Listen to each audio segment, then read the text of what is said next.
चलिए अब आते हैं कि मॉनसून प्रिपरेशंस। ये तो आप नए गार्डन शुरू कर ही रहोगे। अब जो मॉनसून आ रहा है या आने वाला है, इसके लिए क्या क्या आपको प्रिपरेशंस करने हैं। सो क्रिएट अ नर्सरी बेड। आपका चाहे गमले में, ट्रे में हो या ज़मीन में हो, आपके सीड्स और प्रोपोगेशन के लिए आपको नर्सरी बेड क्रिएट करना बहुत ज़रूरी है। जब मैं नर्सरी बेड ज़मीन पे जो कर सकते हैं, वो ध्यान रहे कि अगर आप ज़मीन से 4 इंच ऊंचा बेड अगर बनाएंगे, सो वो आपको स्लग्स या जो भी, कई लोगों ने मुझे लिखा है कि स्नेल्स हैं, स्लग्स हैं, सीड्स खा जाते हैं। सो ये प्रॉब्लम आपको ज़मीन से आते हुए इंसेक्ट्स की प्रॉब्लम आपको सीड सोइंग के समय या आपके प्रोपोगेशन, प्लांट प्रोपोगेशन के समय नहीं आएगी। इसलिए नर्सरी बेड मॉनसून आने से पहले आप तैयार रखें। 4 इंच ज़मीन से उठा के आपको बेड बनाना है। उस बेड के आसपास सारा आपको चैनल करना है, जिसमें से आसपास से पानी फ्लो हो। बरसात का पानी भी उसमें नहीं रुकता है। रेस्ड बेड्स के फ़ायदे ये हैं कि बरसात का पानी वहाँ पर रुकता नहीं है, उस बेड में रुकता नहीं है। उसके बाद नीचे से जो आपके जर्मिनेशन होने तक का जो समय है, तो जो सॉइल बॉर्न ये सारा लाइफ होता है जो आपके सीड्स खाता है, वो जनरली रेस्ड बेड्स पे नहीं जाता है। उसके बाद में make pits for the trees and shrubs. तैयार रखिए, अभी प्लांटेशन ना करें। अगर आपके एरिया में 2 बहुत अच्छी बारिशें हो गई है, टेम्परेचर रेज होने का अभी और कोई चांस नहीं है और टेम्परेचर मोर और लेस सेटल हो गया है, तो आप ट्री प्लांटेशन अभी कर सकते हैं। ट्री प्लांटेशन कई लोग मॉनसून में बहुत अति उत्साह में आके, ये जो जनरल ट्री प्लांटेशन की ड्राइव होती है, जिसके लिए सरकार भी काफ़ी आपको सहूलियत देती है और आपको प्रमोट करती है, उसके लिए काफ़ी लोग आगे आते हैं। मेरी उन सबको हाथ जोड़कर एक विनती है कि आप ट्री प्लांटेशन करते समय कुछ चीज़ों का ध्यान रखें। सबसे पहले मॉनसून आने से पहले या बीच मॉनसून में भी सबसे पहले ट्री का गड्ढा तैयार रखें। कैसे रखोगे ट्री प्लांटेशन का गड्ढा? अगर आप कोई भी बड़ा ट्री लगा रहे हैं, एक मैं बता दूं, ट्री प्लांटेशन खास करके जब आप मास ट्री प्लांटेशन का मुहिम हाथ में लेते हैं, मिशन हाथ में लेते हैं, प्लीज़ चूज़ नेटिव ट्रीज़। जिस भी आप स्टेट में रह रहे हैं, उस स्टेट की नेटिव ट्रीज़ ही आप ऐसे मास प्लांटेशन में लगाएं। उसके फ़ायदे ये हैं कि वो हार्डी होती है, वो एक्लिमेटाइज्ड होती है आपके यहाँ के वेदर की, और इसलिए वो जो पानी और खाना जो बार बार आपको देना पड़ता है, वो आपको देना नहीं पड़ेगा। Low maintenance, lowest maintenance tree plantation अगर आपको करना है, नेटिव ट्रीज़ आप लगाइएगा। दूसरा रीज़न ये भी है कि नेटिव ट्रीज़ हम लगभग हमारे अर्बन एरिया से ख़त्म करने आए हैं। हमारे फैंसी प्लांटेशन की वजह से नेटिव ट्रीज़ का बहुत ज़्यादा पॉपुलेशन नहीं आ रहा है।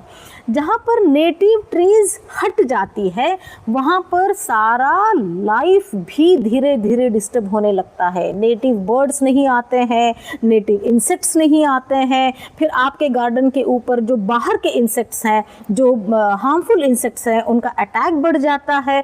बहुत कुछ एनवायरनमेंट में चेंजेस आते हैं। इसलिए पॉइंट 1 नेटिव ट्रीज़ लें। पॉइंट 2, उसका जब तक आप पिट प्रिपेयर ना करें, मैं आपको बताऊंगी पिट कैसे प्रिपेयर करना है, तब तक आप ट्री प्लांटेशन ना करें। तीसरा, जब तक आप ट्री प्लांट करने के बाद, मॉनसून ख़त्म होने के बाद भी कम से कम 2 से 3 साल तक पौधे के लिए पानी का प्रावधान जिस जगह पे नहीं कर सकते हैं, वहाँ पर आप प्लांटेशन नहीं करेंगे। नहीं तो होता क्या है, हमारे उत्साह में ट्री प्लांटेशन हो जाता है, भर भरा के मीडिया में फ़ोटोग्राफ्स आ जाते हैं, हमारे फेसबुक के पेजेस भर जाते हैं, काफ़ी सारे लाइक्स और क्लैप्स आते हैं, और अगर आप उसके बाद के समर में जाकर देखिए तो वो ट्री आपको याद भी नहीं रहता कि आपने कहाँ ट्री प्लांट किया था और कौन सा, क्योंकि वो दिखता ही नहीं आपको ग्राउंड पे।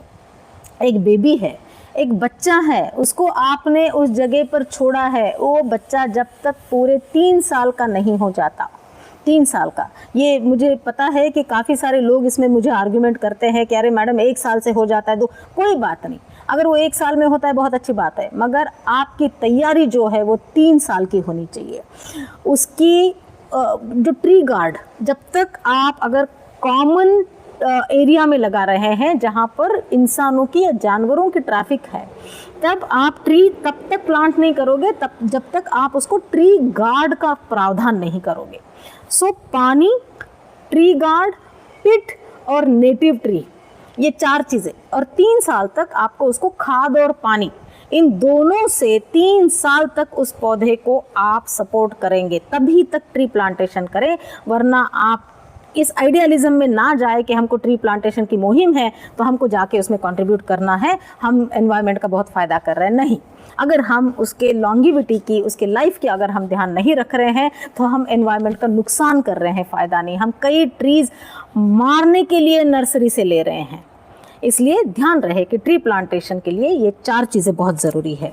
Then create raised beds, prepare pots for new plantation. आपके जितने गमले भर के तैयार रखने हैं वो आप अभी इस मौसम में गमले भर के तैयार रखें। गमले कैसे भरने हैं, गमले कैसे चूज़ करने हैं, ये सारे वीडियोज़ मेरे हमारे चैनल पर है। बिफोर मॉनसून या मॉनसून प्रिपरेशन में एक मॉनसून से पहले प्रूनिंग और ट्रिमिंग करना बहुत ज़रूरी है। उसमें रोजेस, क्रिसैंथेमम, हिबिस्कस, आपके जितने भी जैस्मिन फैमिली, चंपा, ये सारे पौधों की मॉनसून से पहले एक बार आप अगर कटिंग करेंगे, कटिंग के प्रूनिंग का जो मेरा वीडियो है अगर वो देखोगे आपको मैंने उसमें बोला हुआ है कि प्रूनिंग 2-3 कारणों के लिए मेनली की जाती है। एक उसमें से मेन कारण है to stimulate new growth. Monsoon अगर लाइफ का सीज़न है, उससे पहले अगर आप अपने पौधे को ट्रिम या प्रून कर दें तो आने वाले मॉनसून में पूरे लाइफ फोर्स के साथ में आपका पौधा रिजुविनेट हो जाता है। जो नई डॉटर ब्रांचेस आती हैं उसमें फ्लावर्स और फ्रूटिंग बहुत अच्छी हो जाती है और वो ब्रांचेस हेल्दी होती है। और आपके नए लाइफ आने से पहले जितने भी डिसीज्ड ब्रांचेस हैं, जितने भी ड्राई ब्रांचेस हैं, इन सब का भी निकलना बहुत ज़रूरी होता है। और दूसरा, प्रोपोगेशन के लिए भी तो आपको काटना पड़ता है। जैसे मैंने कहा कि हिबिस्कस, क्रिसैंथेमम, आपके रोजेस, आपके जैस्मिन, ये सारे प्रोपोगेशन के लिए भी तो आपको काटना है। तो इसलिए अगर आप इसी समय प्री मॉनसून अगर आप उसको अच्छे से आइडेंटिफाई करके रखोगे, कट करोगे, अगर टेम्परेचर्स थोड़े नॉर्मल हो गए हैं, आज जैसे फिर से काफ़ी सारा बादल का माहौल है, लेकिन पिछले हफ्ते में बहुत ज़्यादा गर्मी थी, इसलिए मैंने अभी प्रूनिंग रोका है। मैं सिर्फ छोटी छोटी मेरी जो हैंगिंग बास्केट्स वगैरह हैं मैं उनको ट्रिम करके शेप में रख रही हूँ। जो मैं ट्रीज़ की प्रूनिंग कर रही थी पिछले हफ्ते में बहुत गर्मी थी तो मैंने रोक दी थी। अब मैं थोड़ी सी राह देखूंगी, अगर हल्की सी वर्षा इस सोमवार को जो प्रेडिक्टेड है दिल्ली एनसीआर में वो हो जाती है तो उसके बाद में एक मैं मेजर प्रूनिंग करूँगी प्रोपोगेशन के लिए भी और प्लांट्स ग्रोथ स्टिमुलेशन के लिए भी। तो ये भी आप प्री मॉनसून करके रखें। उसके बाद में बाय मॉस्टिक्स। मॉस्टिक्स आप जितने आपको ख़रीद के रखने हैं वो ख़रीद के रखिएगा, क्योंकि मॉनसून में ये जो सारे मेरे पीछे ये सारे जो बच्चे दिख रहे हैं ये सारे जो मॉस्टिक के सहारे चलते हैं इनका बहुत अच्छा ग्रोथ होता है। बहुत सडनली इसमें सेकेंडरी रूट्स का स्पर्ट आता है, तब अगर आप इनको मॉस्टिक का सहारा देंगे तो एक ही मॉनसून में आपके ये सारे सेकेंडरी रूट्स वाले पौधे एकदम लहलहाएंगे। सो ये है प्री मॉनसून। उसके बाद में ट्री के लिए आपको पिट कैसे बनाना है। अगर आपने फुल हाइट वाला ट्री लगाना चाहते हैं, आप कहीं भी ट्री प्लांटेशन की जगह पे लगा रहे हैं या आप अपने घरों में लगा रहे हैं, 1 metre by 1 metre by 1 metre का गड्ढा करना है आपको। 3 foot by 3 foot by 3 foot, 3 foot चौड़ा, 3 फुट लंबा, 3 फुट गहरा।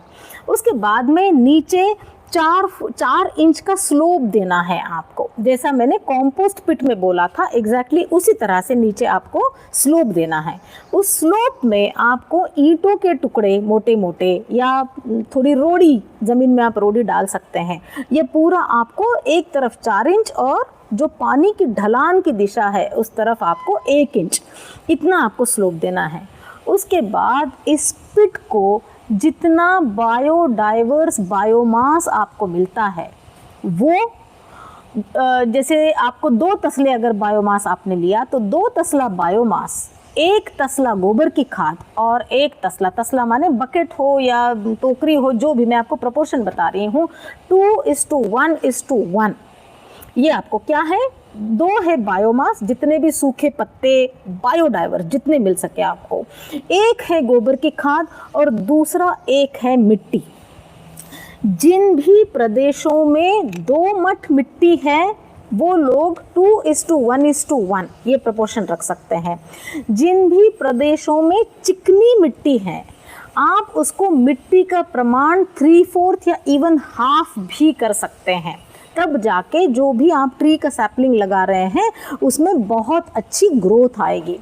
जिनके भी पास सैंडी मिट्टी है, बिल्कुल सैंड है और इसमें क्ले का प्रोपोर्शन बहुत कम है, तो वो भी आप 1 ही ले। दोमट मिट्टी भी आप 1 लेंगे, आप सैंडी मिट्टी भी आप 1 लेंगे। अगर आपके पास क्लेई मिट्टी है तो वो आप आधी लेंगे। अगर आप किसी ऐसे प्रदेश में रहते हैं जहाँ पर आपको सैंडी मिट्टी भी अवेलेबल है और क्लेई मिट्टी भी अवेलेबल है, तो उसमें आप 2 बायोडाइवर्स बायोमास, 1 गोबर की खाद, 1 सैंडी मिट्टी और हाफ चिकनी मिट्टी, ये प्रोपोर्शन ले, अच्छे से उसमें मिक्स करें। अगर आपके पास कोई भी liquid manure, basic liquid manure जैसे जीवामृत या अमृत जल या पंचगव्य ये अगर है तो वो डाल के इन तीनों चारों चीज़ों को अच्छे से मिक्स करें और गड्ढा भर के उसको 8 से 10 दिन के लिए छोड़ दें, पानी डालें और उसको छोड़ दें।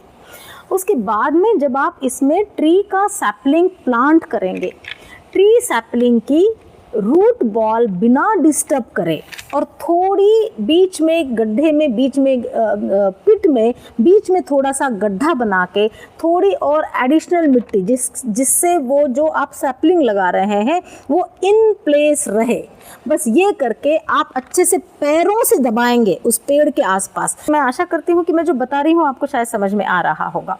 सो इस तरह से अगर आप ट्री प्लांटेशन कर देंगे, चाहे अपने गार्डन में हो या कॉमन एरिया में हो, तो आपको कम से कम पानी डालने की ज़रूरत पड़ेगी। मानसून में तो आपको पानी डालने की ज़रूरत बिल्कुल नहीं पड़ेगी, मानसून आता रहेगा और वो जो बायोडाइवर्स बायोमास आपने डाला हुआ है वो ही भुरभुरा होकर ह्यूमस भी क्रिएट करेगा, पानी के लिए बाथ भी क्रिएट करेगा, कॉम्पोस्ट भी क्रिएट करेगा, पौधे का फूड भी क्रिएट करेगा।